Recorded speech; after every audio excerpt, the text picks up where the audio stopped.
Hello and welcome to this video where we will be discussing a common error that many Windows 10 users face, which is the inability to save the original boot configuration for later restoration. First, let's dive into the error of not being able to save the original boot configuration for later restoration. This issue occurs when the boot configuration data store gets corrupted, and Windows 10 is unable to write to it. This can result in changes made to the boot configuration being reverted when the system is restarted.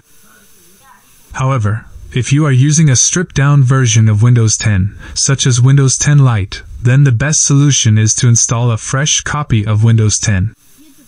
Installing a fresh copy of Windows 10. To install a fresh copy of Windows 10, you will need a Windows 10 installation media, such as a USB drive.